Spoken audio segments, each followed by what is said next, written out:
예, 우리 말씀 보겠습니다. 열왕기상 18장 말씀이에요.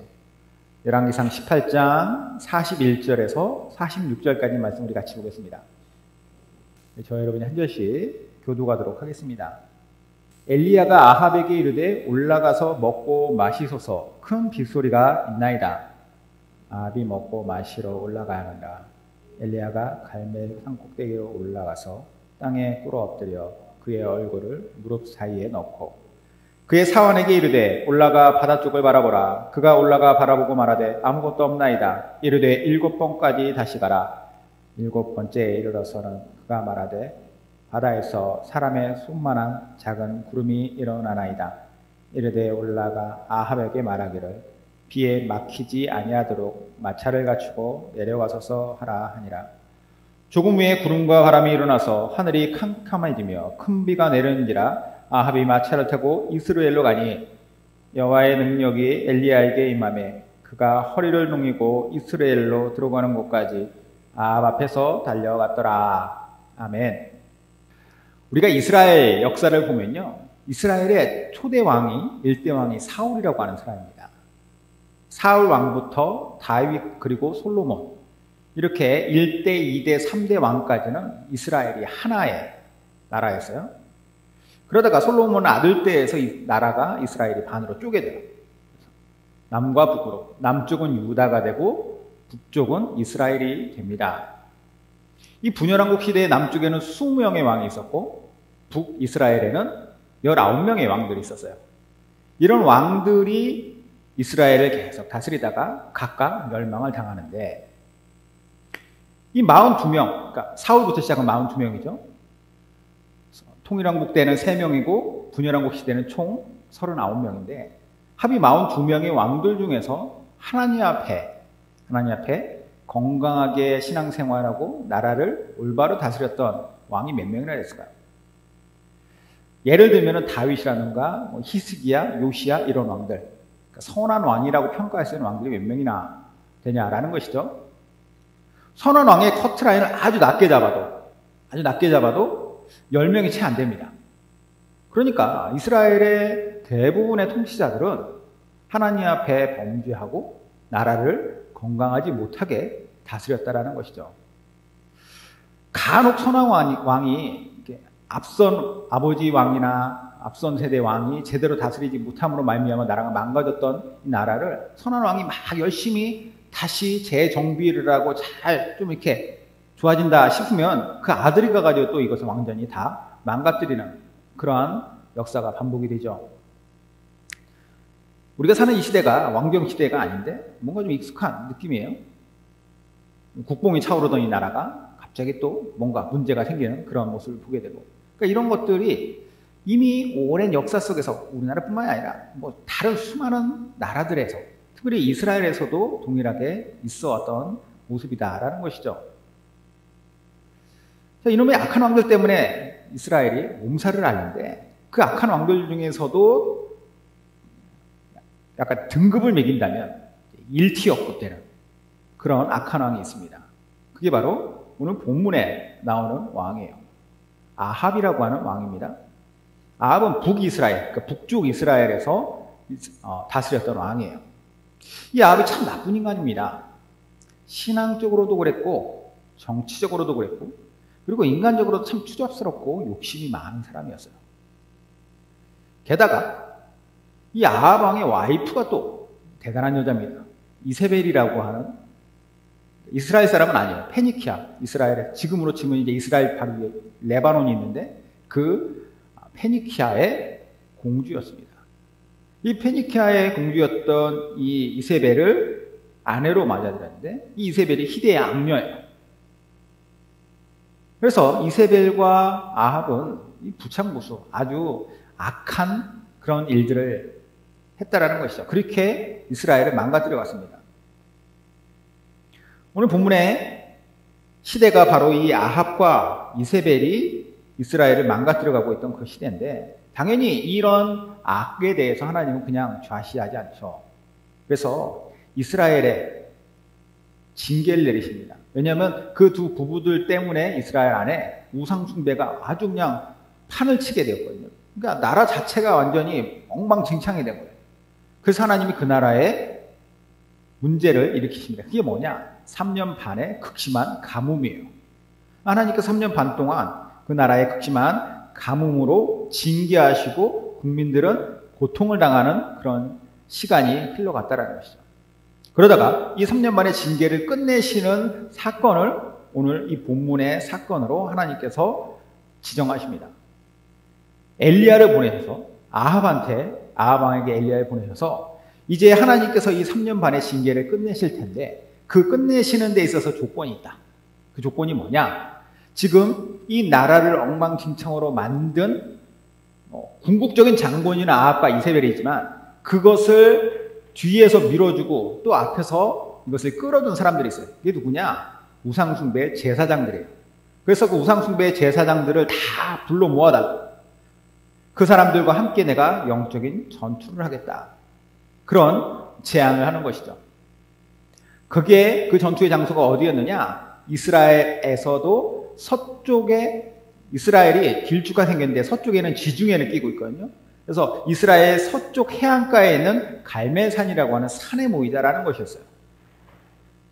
자, 이 산에서 영적 전투를 하고 만약에 그 당신이 데리고 온 우상숭배의 제사장들이 이긴다면 나는 내 목숨을 내는 것이고 만약에 내가 이긴다면 그들의 목숨을 내가 빼앗아야겠어. 이렇게 이야기를 하는 것이죠.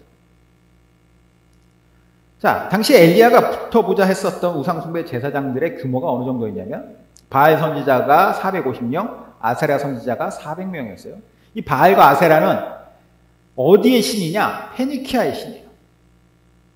아까 말씀드렸던 이세벨의 고향, 두로와 시돈이라고 하는 그런 페니키아에 있는 도시국가인데 이 페니키아에서 섬기던 신이 바알과 아세라입니다. 거기 그 나라의 주신이었어요.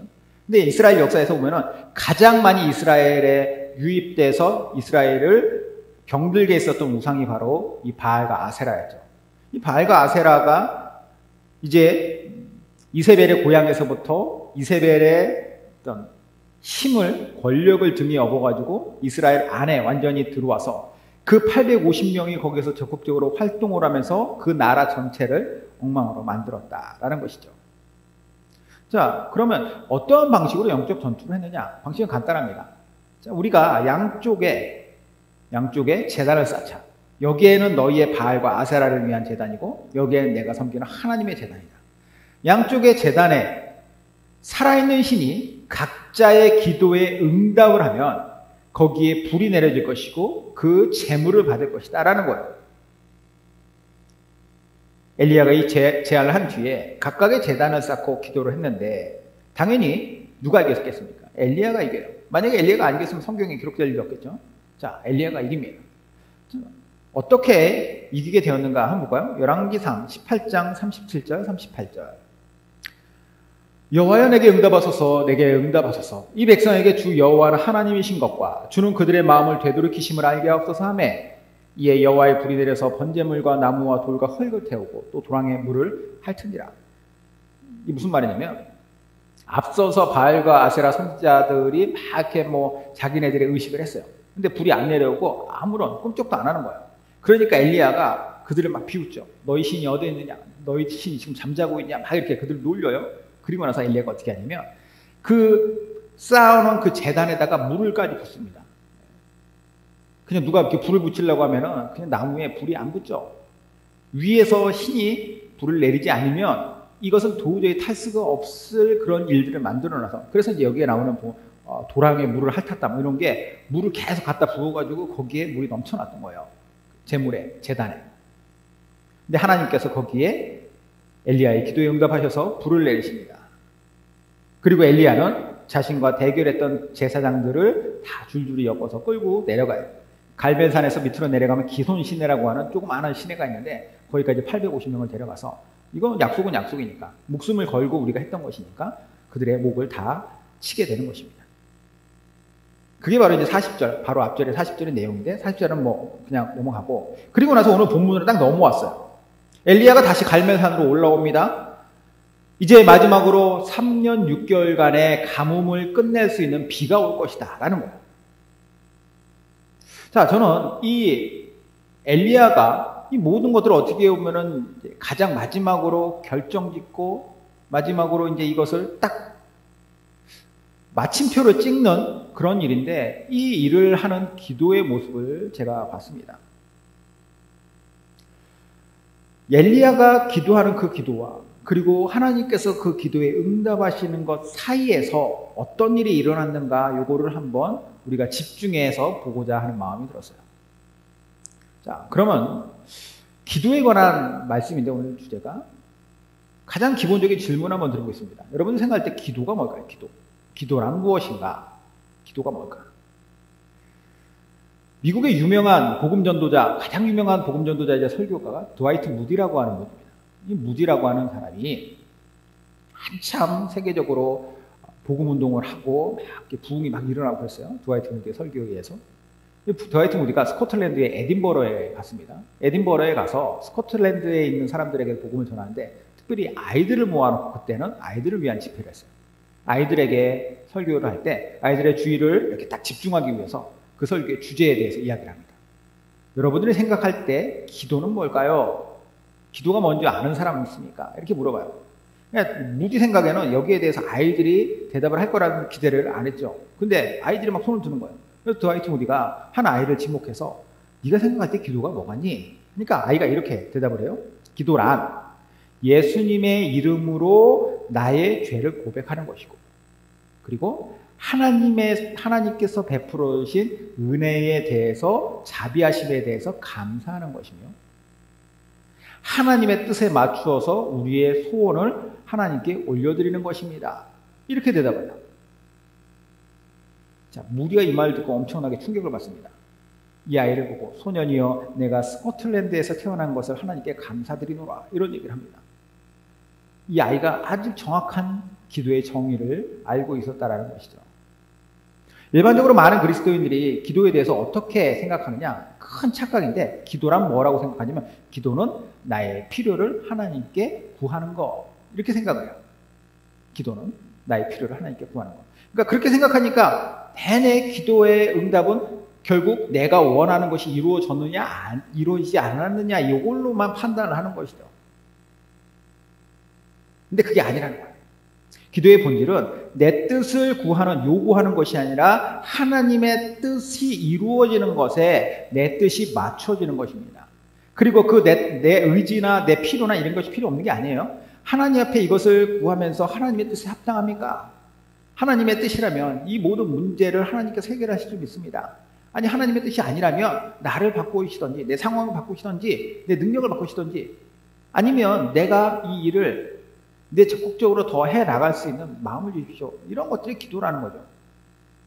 우리의 부족함에도 불구하고 하나님께서 우리를 사랑하시고 이렇게 기도하게 했으니 당연히 우리는 하나님 앞에 나아가서 이렇게 기도해야 되겠죠. 그러려면 우리의 죄악 대비 먼저 회개돼야 돼요. 그죠? 거룩함으로 하나님을 만나야죠. 그럼 회개가 있어야 되고 아이가 말했던 대로. 그 다음에 이러한 우리들도 하나님께서 용서하시고 이렇게 같이 교제하시면서 우리로 하여금 기도할 수 있는 특권을 주셨으니 거기에 대해서 감사해야겠죠. 그죠? 그리고 그 감사하는 마음을 가지고 아까 뭐라고 했어요? 우리의 상황을 알으면서 하나님의 뜻을 구하고 하나님의 뜻이거든 저에게 이 모든 일들이 이렇게 합당하게 이루어지길 소망합니다 라고 구하는 것이죠. 이게 기도라는 거예요. 자, 기도에 대해서 이렇게 정리를 했으면 자, 이걸 바탕으로 해서 오늘 엘리야의 기도를 한번 보겠습니다. 자, 엘리야가 지금 기도하고 있는데 뭘 기도하느냐? 내가 원하는 뭔가를 이루어 주십시오. 이게 기도였을까요? 엘리야의 기도? 아니에요. 3년 반의 가뭄을 끝내고 이제 비를 주시겠다라는 것은 하나님이 원하시고 하나님께서 행하겠다 약속하신 거예요. 엘리야가 원한 게 아니에요. 지금 못 살겠으니 비를 내려달라고 한 게 아니라 하나님께서 약속하신 것을 바탕으로 그가 기도하는 거예요. 그러니까 하나님의 뜻이 이루어지길 기도하는 것이죠. 그리고 앞서서 어떤 일이 일어났습니까? 아까 제가 설명드렸던 하나님은 스스로 살아계심을 증명해 보이셨습니다. 제단에 불을 내리셨고 그래서 우상숭배 제사장들을 다 죽이셨어요. 그리고 하나님께서 이제 비를 내리겠다고 하는 공적인 응답이 끝내 이루어지게 되는데 그것을 놓고 엘리야가 지금 기도를 하고 있는데 엘리야의 기도하는 모습을 보면서 저는 약간의 충격을 먹는 것이죠. 분명히 하나님께서 비를 주신다고 했어요. 그리고 당신의 뜻을 구하면서 그것이 이루어지기를 제가 기도합니다라고 나아가는 엘리야의 기도에, 그 기도에 엘리야가 어떠한 모습으로 기도하는가? 저는 만약에 제가 엘리야였다면 어떻게 기도했을까라는 상상을 한번 해봤습니다. 방금 전까지 위대한 역사를 내가 봤잖아요. 방금 전에 지금 나라를 엉망진창으로 만들었던 그 자들을 처단함으로써 이제 이 나라가 뭔가 새로워질 수 있는 기틀을 마련냈잖아요. 그러면 하나님 앞에 어떻게 기도해요? 이제 비 오면은 모든 것이 마침표가 찍히는데 어떻게 기도해요?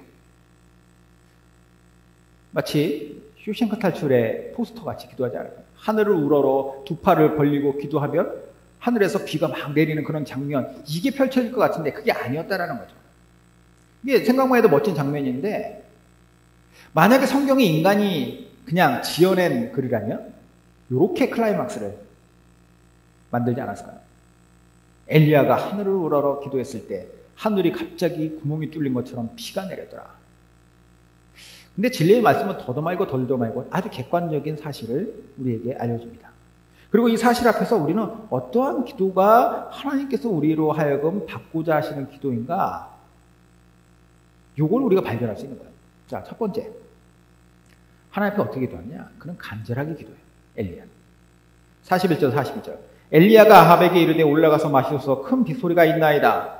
아합이 먹고 마시러 올라가니라. 엘리야가 갈멜산 꼭대기로 올라가서 땅에 꿇어 엎드려 그의 얼굴을 무릎 사이에 넣고. 자, 기돈 시내에서 우상 숭배 선지자들 다 죽였어요. 이제 갈멜산으로 올라옵니다. 그러니까 엘리야가 말을 해요. 큰 비가 올 겁니다. 가서 편안하게 그걸 기다리십시오. 자, 비록 악한 왕이라도 왕으로서의 대우는 해주고 있어요. 그죠? 근데 이 말 하고서 그가 어떻게 하느냐? 땅에 꿇어 엎드려 얼굴을 무릎 사이에 놓고 기도를 드린다. 얼굴을 무릎 사이에 놓고 기도했다. 무슨 뜻일까요? 간절함이 배어 있는 거예요. 간절함이. 저같이 배 나온 사람은 무릎에 이마도 안 닿는데 무릎 사이에 얼굴을 놓고 기도했다. 엘리야라고 이게 힘들지 않았겠습니까? 자세가. 간절함이 있는 거예요. 간절함이. 이 간절함이 설마 하나님께서 제단에 불까지 내리셨던 것까지는 모르겠는데 그 이후에 비까지 오는 건 좀 어렵지 않습니까? 라고 의심했던 탓일까요? 그러니까 그가 이렇게 간절하게 했을까요? 하나님 힘 좀 더 써보시라고. 나도 이렇게 간절함으로 내 힘을 하나님께 보태보겠습니다. 라고 하는 의미로 했을까요? 그 의미 아니잖아요. 절대 그럴 리 없어요. 3년 6개월간 비가 내리지 않게 하신 분이 하나님이시고 다시 비를 내리게 하실 분이 하나님이세요. 그의 능력이 절대 부족할 리가 없죠. 그러면 하나님이 혹시 마음은 바뀌어서 비를 안 내리시면 어떨까? 어떻게 하나? 이런 불안함 때문일까요? 아까도 말씀드렸지만 지금 이 모든 과정이 하나도 어긋난 게 없어요. 하나님께서 3년 6개월간 비를 내리지 않겠다라고 이미 엘리야를 통해서 선포하도록 하셨고 그때로부터 시작해가지고 계속 비가 안 왔었던 것이고, 그리고 나서 그리스인학과 여러 개에서 엘리야를 피하게 하시고 하나님께서 결국 그 모든 과정 이후에 다시 와서 그리고 850명의 바알과 아세라 선지자들을 죽이고 지금 여기에서 마지막으로 비가 오게 하실 거라는 거죠. 그러니까 이 과정들을 보면은 앞으로의 비가 오지 않을 것이다라고 의심하는 것도 문제가 돼요. 의심할 수가 없죠. 그럼 왜 하나님의 의도나 목적이나 하나님의 능력이나 이 모든 과정들 여기에서 한치의 오차도 없는 이 문제에 대해서 이처럼 간절하게 기도를 할까? 자, 정확한 건 저도 잘 모르겠어요. 나중에 천국 가서 한번 물어봐야 될 것 같습니다. 왜 그러셨습니까? 그런데 그럼에도 불구하고 이런 마음이 듭니다. 방금 전까지 아주 놀라운 역사를 이루셨죠. 그죠? 하나님의 능력을 경험했어요. 그러면 이제 그 능력으로 새로운 역사를 이루실 것도 믿어요. 그러면 그 역사를 간절한 마음으로 하나님께서 완성하실 것을 내가 기대합니다. 내 마음을 다해서 거기에 내가 하나님의 뜻이 이루어지는 것을 믿습니다. 라고 기도하는 이 엘리야의 모습을 하나님은 어떻게 생각하실까라는 거예요. 너 왜 열심히 안 해도 되는데 나 못 믿니? 왜 열심히 기도하니? 이렇게 하나님이 하셨을까요? 아니라는 거예요. 사실 자칫 잘못하면요, 엘리야가 앞선 사건 때문에 어깨에 뽕이 들어갈 수 있어요. 그렇죠? 얼마 전까지만 해도 이스라엘에서 가장 힘 있는 자들, 그렇죠? 이세벨의 권력을 등에 업고 막 지금 온 나라를 휘어잡고 그렇게 사람들 위해 군림했었던 바알과 아세라 선지자들, 그들을 다 죽였잖아요. 하루 종일 난리를 쳐도 그들은 불꽃 하나 일어나지 않았는데 하나님께서 하늘에서 엘리야의 제단에는 불을 내리셔가지고 그걸 다 태우셨잖아요. 자, 이런 생각으로 엘리야가 안위해질 수도 있어요. 사람들은 보통 뭔가 성공했다 싶으면 그때부터 엉뚱한 생각으로 나락에 떨어질 때가 많습니다. 교만에 빠져요. 교만에. 하나님의 사람이라고 해서 그러지 않습니까? 대단한 목사님들이 존경받다가 왜 한순간에 나락으로 떨어지느냐? 결국은 사람들에게 인정받다가 보니까 거기에 자기가 스스로가 도취됐기 때문이에요. 교만했기 때문이죠. 엘리야의 기도하는 모습은 하나님 앞에 우리가 꼭 갖춰야 될 겸손함을 보여줍니다. 그리고 내가 이루는 것이 아니라 나는 떨어져서 하나님 앞에 구하는 자로서 하나님께서 이루어 가실 역사의 증인으로서 내가 서고 있는 거예요. 내가 한 게 아니라는 거죠. 그렇게 엘리야는 하나님 앞에 간절하게 기도해요. 자, 두 번째, 엘리야는 또 어떻게 하느냐? 끈질기게 기다리는 모습을 보여줘요. 43절에 그의 사환에게 이르되 올라가 바다 쪽을 바라보라. 그가 올라가 바라보고 말하되 아무것도 없나이다. 이르되 7번까지 다시 가라. 자, 엘리야가 간절한 기도로 시작했어요. 그죠? 그리고 사환, 즉 그의 제자쯤 되는 사람인데 그 사람한테 너 7번이라도 가서 바다 쪽에서 비구름이 몰려오는지를 한번 봐라. 라고 이야기를 합니다. 그리고 그는 또 계속 기도하는 거죠. 자, 아까도 말씀드렸지만 갈멜산은요, 이스라엘의 서해안, 그러니까 지중해를 바라보고 있는 산이에요. 이 지중해를 바라보고 있는 그 꼭대기도에서도 뭐 지금 여기에는 뭐 중앙에 있다면 저쪽 서쪽에 있는 끝부분으로 가야지 저쪽 서쪽에 있는 해안이 바라보일 것이죠. 그래서 멀리 보이는 그 지중해, 그리고 더 멀리 보면 지중해 해안선.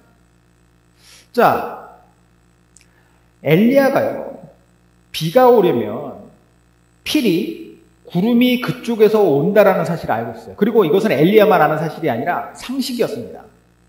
왜 그러냐? 이스라엘은요, 우리나라는 삼면이 바다로 있잖아요. 북쪽만 그 대륙으로 연결되어 있고, 근데 이스라엘은 한쪽 면만, 서해 쪽만 바다로 되어 있습니다. 그리고 나머지 세 면은 어떻게 되어 있느냐? 동쪽, 북쪽, 남쪽은 다 그쪽이, 뭐 북쪽 같은 경우에는 레바논 산지, 아주 높은 산지로 형성이 되어 있고, 동쪽이나 남쪽, 특히 남쪽 같은 경우에는 완전히 광야예요. 그래서 비가 올 때는 항상 지중해 쪽에서 구름이 발달해서 이스라엘 쪽으로 와야지 비가 옵니다. 나머지 지역에서는 뭐가 발달하는 거에 봐야 온 대지를 그냥 다 불태울 수밖에 없는, 이렇게 말려버리는 그러한 열풍만 들어올 뿐이죠. 그걸 알고 있기 때문에 하나님의 응답은 거기에서부터 올 것을 알고 있어요. 하나님은요, 역사를 하실 때, 기적을 일으키실 때 하나님께서 이적을 일으키시는 것은 그분의 능력으로 하시지만 그분이 만들어 놓으신 자연의 섭리 안에서 이적을 일으키십니다. 그러니까 그 섭리를 더 강하게 하시거나, 그러니까 대체적으로 그 섭리를 거스르시면서 하신 적은 거의 없어요. 있긴 있지만, 급할 때는 그렇게도 하시지만 그러지 않는 경우에는 그 섭리 안에서의 이적을 보여주십니다. 그러니까 엘리야 입장에서도 지금 이 서쪽에서 분명히 지중해 쪽에서 구름이 올 것이다 라고 이야기하는 것이죠. 그런데 어떻게 해요? 7번까지 가라 라고 이야기해요. 7번까지 가라. 이것은 끊임없이 기다리는 그런 자세를 보여주고 있습니다. 근데 끊임없이 기다려야 된다는 것은 기도하는 사람 입장에서는 이게 마음이 힘든 거예요. 끊임없이 기다린다는 게 쉽지 않습니다. 우리가 살아가는 시대는 인스턴트 시대, 그죠? 뭐든지 빨리빨리 이루어지길 바라요. 그러다 보니까 이왕 이루어주실 거면은 제각제각 이루어졌으면 좋겠는데 하나님이 왜 이렇게 미루시느냐 라는 거죠. 자, 믿음의 선배들이요, 많은 기도를 성경에서 한 것을 우리에게 보여줍니다. 그리고 그 기도의 응답이 어떻게 일어났는지를 우리는 봐요. 때로는 한시가 급한 기도였기 때문에 금방 이루어지는 기도도 있습니다. 그러나 대부분은 그것이 지연되거나 생각지 못했던 순간에 이루어지는 것을 보게 돼요. 그럼 지연되는 기도 응답에 대한 어떠한 자세가 필요한가를 우리는 또 말씀을 통해서 한번 배워보죠. 시편 40편, 다윗의 기도를 한번 보겠습니다. 시편 40편에 내가 여호와를 기다리고 기다렸더니 귀를 기울이사 나의 부르짖음을 들으셨도다. 기다리고 기다렸다는 건 뭐예요? 오래 기다렸어요. 반복의 표현은 강조하는 것, 기다림의 강조점을 두고 있어요. 내가 오래 기다렸습니다. 그렇게 기다렸더니 하나님은 나의 기도에 기울이시고 귀를 기울이시고 그 기도에 응답하였습니다. 하나님 앞에 간절한 소망을 가지고 기다렸을 때 그 기다림을 다 상쇄할 수 있는 놀라운 기도의 응답을 경험했습니다. 라는 거죠. 저 예전에 말했던 적이 있는 것 같은데 기도 응답하면 제일 먼저 떠오르는 사람 5만 번 기도 응답받은 조지 물러. 그죠? 생전에 5명의 친구들 전도를 위해서 그들의 변화를 위해서 기도했다고 하죠. 열심히 기도하니까 5년이 지나니까 한 친구가 회심을 하고 또 10년이 지나니까 2친구가 또 거기서 더 회심을 했어요. 이제 2명 남았는데 그 2명 중에 한 친구가 25년 만에 회심을 했습니다. 그런데 한 명이 안 변하는 거예요. 그러게 기도를 하다가 조지 밀러는 죽었어요. 조지 밀러가 죽은 이후에 몇 달이 흐른 뒤에 마지막 친구 한 명이 예수님을 믿게 되었습니다. 이게 52년 만에 일어난 일이에요. 제가 말씀드리는 것은 우리의 기도 응답이라는 것이 하나님께서 우리에게 기도 응답해 주신 것이 묵히고 묵혔다가 겨우 나중에 숨이 꿀딱꿀딱 넘어갈 때 그때 해주신다 이 말을 하는 게 아니에요. 기도와 응답은 우리가 하는 것이 아니라 하나님께서 하시는 거잖아요. 기도의 응답은. 그러니까 우리는 7번이라도 지중해 저편에 있는 구름을 기다려라 라고 하는 그 마음을 가지고 여전히 그 무릎 사이에 머리를 놓고 기도했던 엘리야 같은 기도를 해야 한다는 거죠. 그렇게 기다릴 때 하나님은 당신의 때에 맞게 기도에 응답해 주신다는 겁니다. 자, 마지막으로 이렇게 간절하게 기도하고 끈질기게 기다렸더니 하나님께서 응답하시죠? 엘리야는 뭘 보게 되느냐? 응답의 단초를 발견합니다. 44절 같이 한번 읽어볼까요?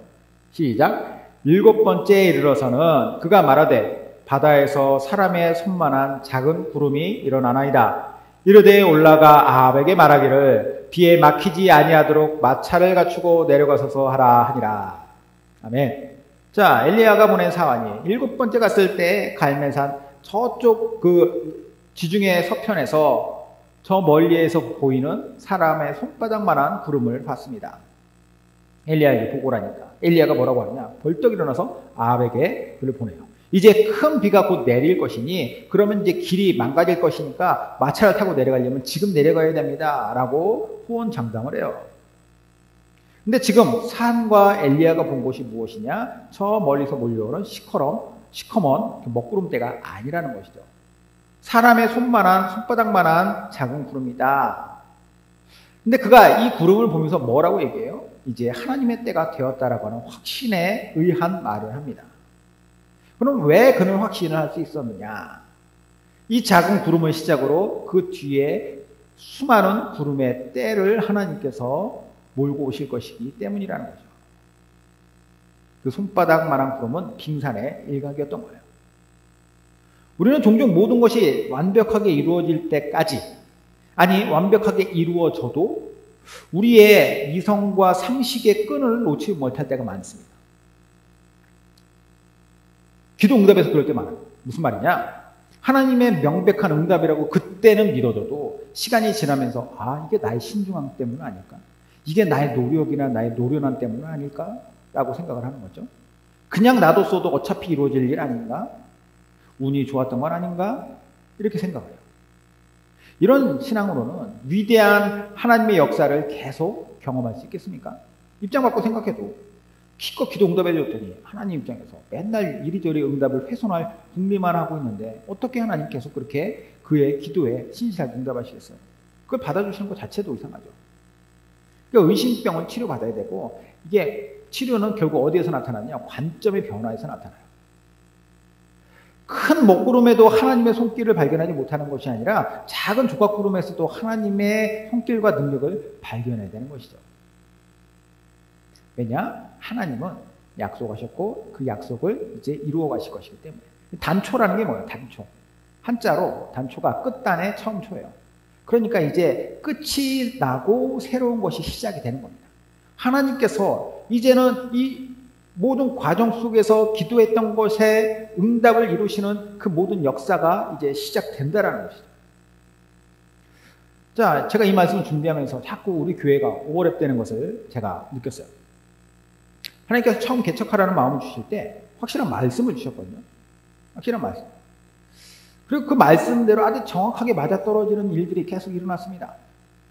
예를 들어서 작년 1월 1일 날 개척을 딱 말씀에 의해서 결심을 하고 2월에 첫 가정이 합류를 하고 3월에 비록 임시장소였지만 아무것도 없는 재정적으로 아무것도 갖춰지지 않은 우리들에게 너무나도 과분한 장소가 주어졌어요. 거기에 우리가 임대료를 낼 형편이 안 됐음에도 불구하고 그만큼이 가능한 장소가 구해졌다는 것이죠. 보증금도 없어요. 언제든지 나와도 상관없는 우리의 편의를 봐줄 수 있는 그런 장소였어요. 그러니까 그 장소에 여러 지체들이 같이 모이게 되었죠. 좀 놀라운 역사예요. 8년을 지나면서 하나님께서 주신 마음이 있습니다. 이게 뭐냐? 여기가 좁사오니 하면 안 된다라는 거예요. 그 마음을 또 순종했습니다. 그래서 연말부터 어디로 인도하실지를 기도하면서 여러 장소들을 찾다가 그러다가 이제 항동을 보게 된 거예요. 솔직히 그전에도 두 사람하고 여기를 자주 지나다녔는데 그때는 이곳이 제 눈에 들어오지 않았어요. 근데 신기하게도 어느 순간에 딱 보이면서 마음을 주시는 거죠. 마침 작년에 우리 교회가 처음 시작된 이후로 많은 분들이 기도와 헌금으로 동참해 주셨습니다. 그랬기에 여기에 들어올 재정적인 준비가 됐기 때문에 처음에는 꿈도 못 꿨을 일이 그때는 가능하게 되어서 여기 왔죠. 올 2월에 이 건물의 마지막으로 남은 이곳 분양사무실 자리를 계약하고 동시에 인테리어 업체를 찾았어요. 우리가 추구하는 것들이 있었습니다. 근데 그 추구하는 것을 채우려면 돈이 많이 든다는 거예요. 처음에는 너무 가격이 비싸서 엄두를 못 내는데 거기에서 가격을 깎아줘요. 조정을 해주니까 우리가 가능하게 됐습니다. 3월 초에 인테리어를 시작하고 3월 말에 우리가 왔어요. 이제 여기 들어온 지 2달이 조금 안 됐네요. 놀라운 일들이 계속해서 우리에게 하나님께서 이루어 주셨다는 것을 한치 오차도 없이 하나님께서 인도해 주셨다는 것을 저는 확신합니다. 우리가 그걸 봐왔죠. 자, 그런데 여전히 우리는 응답을 기다리고 있는 것이 있습니다. 사람들이에요. 그렇죠? 여기에서 이곳으로 왔다면 이 지역 사람들을 우리가 섬기도록 하나님께서 여기에서 지역교회가 되도록 보내셨을 텐데 사람들이 와야 되는 거잖아요. 자, 아까 엘리야에게 하나님께서 행하셨던 것, 하나님의 분명한 말씀을 주셨고 그리고 그 앞에서의 과정들 속에서 하나님의 위대한 역사를 보여주셨어요. 그런데 마지막으로 마침표를 찍어야 되는 일들이 있어야 될 때 하나님 앞에 어떻게 했느냐를 본 것이죠. 이걸 보면서 우리가 어떻게 기도해야 되는지가 딱 명확하게 보이는 거예요. 첫 번째, 이미 보여주신 것도 있고 하나님께서 하실 일들에 대해서도 우리가 믿지만 우리는 하나님께 어떻게 돼요? 간절하게 기도해야 돼요. 그렇죠? 또한 하나님께서 언제 어떻게 이 기도에 응답하실지 모르겠지만 우리는 그 기도를 끈질기게 기다리면서 해야 합니다. 그렇죠? 마지막으로 하나님께서 손바닥만한 응답의 단초를 보여주실 때 그때 그 뒤에는 하나님의 위대한 큰 역사가 일어날 것이에요. 그러기에 이러한 우리가 하나님 앞에 드려야 할 기도의 프로세스 가운데서 하나님께서 우리 가운데 행하신 일들을 우리가 보게 되고 하나님의 위대한 역사를 우리가 경험하면서 앞으로도 우리 교회를 끊임없이 하나님께 사용하실 것을 믿음으로 나아가는 것이죠. 저는 이 확신 속에 우리 모두가 기도하며 나아갔으면 합니다. 우리가 생각대로 우리의 뜻대로 우리의 계획대로 되는 건 하나도 없어요. 하지만 놀랍게도 하나님은 하나님의 계획과 생각대로 하나님의 뜻을 이루어 가십니다. 여기까지 인도하신 하나님께서 에베네셀 하나님 아니에요. 앞으로도 인도해 가실 것을 믿음으로 우리 모두가 힘차게 기도로 나아가는 주님의 귀한 백성들 되시기를 주님의 이름으로 축원드립니다.